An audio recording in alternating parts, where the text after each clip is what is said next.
What is up, guys? Today we're going to be testing for head gasket leaks. I apologize if the wind gets a bit loud.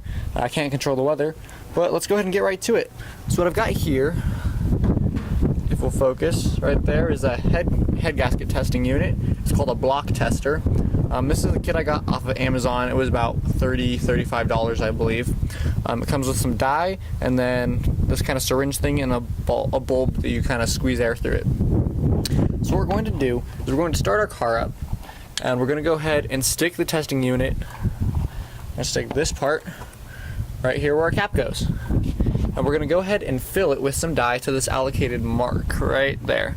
You can see right this line right there. Perfect. So we're going to go ahead and fill up to that point, and once our car gets up to operating temperature, and that's where the thermostat opens, or it's usually the middle line on your coolant gauge on your car, then it's going to be allowing coolant to pass through the entire system, and therefore as well, if you have any head gasket leaks, it's going to be getting gas from the exhaust into the coolant, and it'll come up to this point as well, and we should be able to test.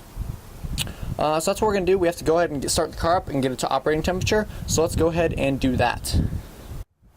One quick thing to mention, guys, is that you don't want to get coolant sucked up into this. So you may be able to see my coolant's a tiny bit down right now, and that's also because I just kind of flushed my radiator and everything, so it's a bit low. I haven't quite topped it off yet. But you don't want to suck coolant up into this. You only want the gas.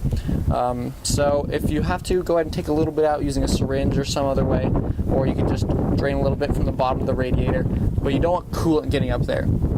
And if you've ever taken the cap off while you start your car, you'll actually notice it does come up a little bit, so you want to be careful for that too. So we're going to go ahead and watch that, and when the car starts, if it actually does get a bit high, we'll go ahead and take some more out. So let's go ahead and start the car. Alright guys, so as you can see, I've actually put another funnel on the top of my cap, and that's because I've already done this one time, and it wasn't working because I actually started sucking up coolant because it kept bubbling up and into my tester. One way that you know, this line that you fill it to, the fluid level, if it starts going up above that, it shouldn't be. You should only be sucking in gas, so it shouldn't go up. So if you're testing, you're taking this, and you're sucking it up, and it starts going up, that means that you're actually getting coolant, which is going to validate your test. It turns green, it doesn't work. That's one of the instructions in the thing. It says explicitly, do not suck up coolant. So we're going to go ahead and try again with this. It's going to raise it up a couple, I would say about 5 millimeters or so. So hopefully this will work, and we'll give it a shot. There we go.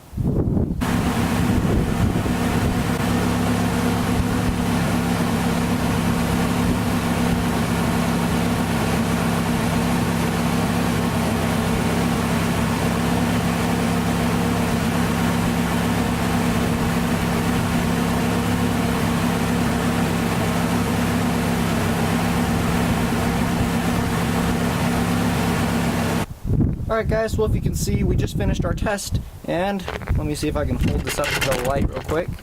It is still blue, and that means that our head gasket is not leaking. Now if this turns green, that means it does. So basically, that means I'm good, and I can start diagnosing other problems as to why mine is misfiring, and it's not going to be related to a head gasket failure. Thanks for watching, guys, and if you have any questions, go ahead and leave it below, and I'll get back to you as best I can. Alright, thanks, see ya!